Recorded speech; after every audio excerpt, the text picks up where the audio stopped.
we are talking a lot about the future of the GOP here. We just had an election, some good, some bad, some wins, some losses. Certainly not as many wins as we wanted, but we've got to make sense of it all and do our best to have a strategy going forward for the country, to have as much prosperity and freedom and, yes, security as we can for as long as we can. This is like whenever I do a live speech, there's always somebody somewhere who asks me, how do we get our country back? And I always have to tell them that the question needs to be, for how long? You know, because it's always going to be temporal. The fight's going to continue. It's not like there's one day we win and everything is going to work and everything is going to make sense thereafter, obviously. One area where I think there should be a robust conversation going forward is on foreign policy. You know, for example, right now, we have some sense of what Donald Trump's foreign policy is. And as he said last night in his speech, he was the first president, certainly in my the first president in my lifetime to not get involved in a major military conflict of some kind abroad. I mean, I guess you could say, no, Clinton, sorry, air campaign in Bosnia. So, no, I think he's the first one to not engage in new major military action abroad in my lifetime.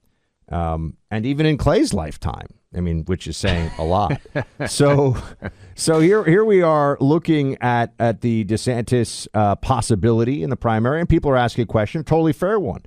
What is the Ron DeSantis foreign policy if he does get into this nomination contest? What about Glenn Youngkin? What about the GOP more generally? And I'm just bringing this up. This isn't about the primary. This is more about what should our foreign policy be going forward, because we're starting to see, folks, we may not care about it as much, and it is often the realm of, latte drinking, worthless master's degree in security studies folks about how, if only we had gotten this multilateral treaty done, sure, whatever.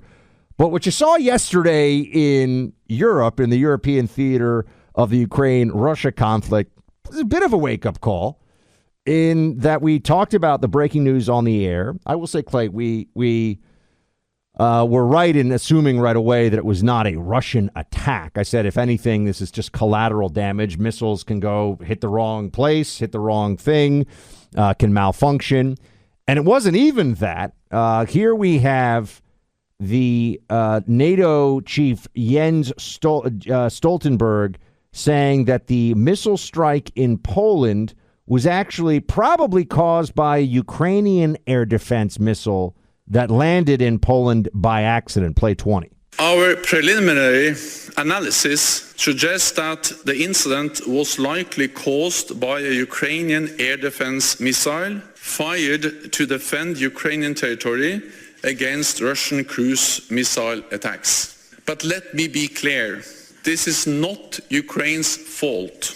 Russia bears ultimate responsibility as it continues its illegal war against Ukraine.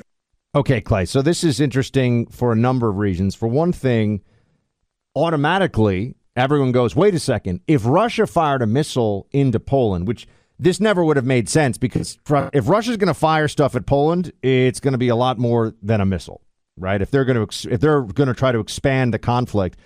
But that's a terrifying thought to, I think, everybody, because of Article 5 of the NATO treaty that would say that an attack on one is an attack on all. Effectively, all of a sudden, everyone realizes if things go wrong in this war in Ukraine, we could see a NATO, which means America plus European allies, versus Russian military conflict, which is a terrifying prospect. And which Zelensky actually called for, Buck. He almost immediately, Zelensky said, hey, this is an act of aggression on behalf of Russia against Poland. Zelensky from the get-go, while we totally understand the desire to defend his territory, has sought for this to be a larger battle where he's going to have more allies than just Ukraine. Obviously, I'm sure everyone out there has seen, if you have not, the Biden administration waits till right after the midterms to request another $37 billion in aid for Ukraine. which I believe, Buck, means that we're now over, the number that I saw was $90 billion in either requested aid or sent aid to Ukraine. Now, we'll see what Congress ends up doing with this newest request for $37 billion.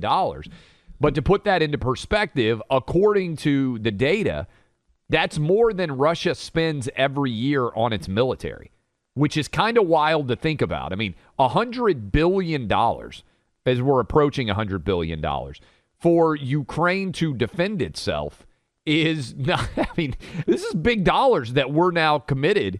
And, you know, you sometimes have to contextualize it because, unfortunately, in this Biden era where they just spend money like drunken sailors, what's the old line? $1 billion here, $1 billion there, and it adds up eventually. I mean, we're approaching, if they got this full allotment of dollars, $100 billion in requested for aid for Ukraine. That's a monster amount of money. Yes, that's just even for us, even for America. $100 billion, you know, that you pay attention to $100 billion of spending. I saw Glenn Greenwald pull those numbers together and included that it's $91.3 billion that has either been spent or requested of U.S. aid in Ukraine, which is double the average annual U.S. expenditure for our war in Afghanistan. I mean, that puts it into perspective, right? Yeah, where we had U.S. troops in a large country engaged in combat operations. But modern warfare, I mean, the people that have come, we had Nolan Peterson on earlier in the week, and he was talking about what he's seen over there. It's a war. It's a more conventional war than we've seen in Iraq or Afghanistan, which became largely counterinsurgency and stability operations. You have a front. I mean, you actually have lines of demarcation between Russian and Ukrainian militaries. Obviously, there are shifts depending on advances and you know who's taking losses where. But materiel, you know, this goes back to I thought that movie All Quiet on the Western Front on Netflix was very, very well done. A little light on character development, but the overall themes and the way it depicts the First World War I thought was phenomenal. And obviously heartbreaking, too, when you realize what actually went on there. It turns into a contest of logistics, getting the two most difficult things to move and to have in abundance to continue or have in sufficient numbers to continue the fight, other than personnel, human beings, are oil, you know, gasoline, and ammunition. And ammo is what the U.S. has been giving the Ukrainians in ample supply to the tune of billions and billions of dollars. And by ammo, I mean munitions, right? Artillery rounds, bombs, you name it. And so we've effectively been able to prop up the Ukrainian war effort. You know, this is almost like a lend-lease or something. We're giving them the tools to let them finish the job, but it's costing $100 billion. And what is the end of the job? And how far do we take this? And what happens if Russia dramatically escalates? What, do we really think Joe Biden's going to scare Putin? There's no conversations now about this other than, shut up, where's your 5 Ukraine flags? I don't think the Russians are just going to leave Ukraine in disgrace without escalation if the Ukrainian advance continues. Well, just think about what we would think. Russia is sitting around and they're saying we've lost 100,000 people to casualties. I think that's the soldier number that is sort of agreed to right now, if I'm not mistaken, most recently. And if you were Russian and you were looking around, we've talked about this before, but at what point does American expenditure spiral into, hey, America's actually fighting us?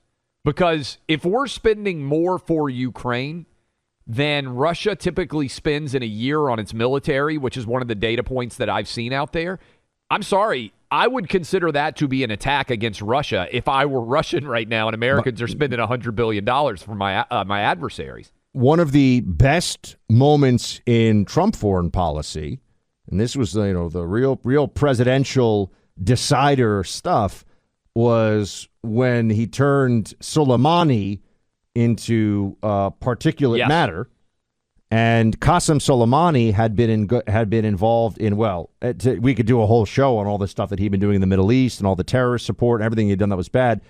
But specifically, I mean, the reason I think that the U.S. and Trump himself. And remember, he did that. There were so many things that Trump did on the foreign policy side where people said, oh my gosh, this is, the media would completely flip out. And we'd find out, oh no, that actually wasn't a huge problem and probably was it was the smart thing to do, whether it was trade with China, the Qasem Soleimani, any number of things. But we blew up Qasem Soleimani, the Iranian leader of the Iranian Revolutionary Guards Quds Force, their external operations arm. We took him out because he had his guys. Now, there's a lot of things he was doing, and I know we have a lot of veterans of Iraq listening to this, but the main thing was he was giving explosively formed penetrators, EFPs, that were being built largely on Iranian soil to Shia militias, Iraqi, but Shia militias in Iraq, and they were using them against coalition troops, giving them specifically designed weapons to maim and kill our soldiers. And you know what? We decided we were going to get payback on Qasem for that. So to your point, Clay, you don't always have to be an active combatant for somebody to decide you're part of the problem and part of the opposition in a war. And so while I understand that we're seeing these gains by Ukraine right now, what really is, are we to believe that this ends when every Russian soldier has left Ukrainian soil, including the entirety of the Donbass region? Because I don't think Putin's going to go for that. And I think we all know what that means. And I still have not heard any way that this ends. And that's where I think if we were actually focused on diplomacy, Ukraine has been adamant that they will not negotiate until basically Russia gives up all the land.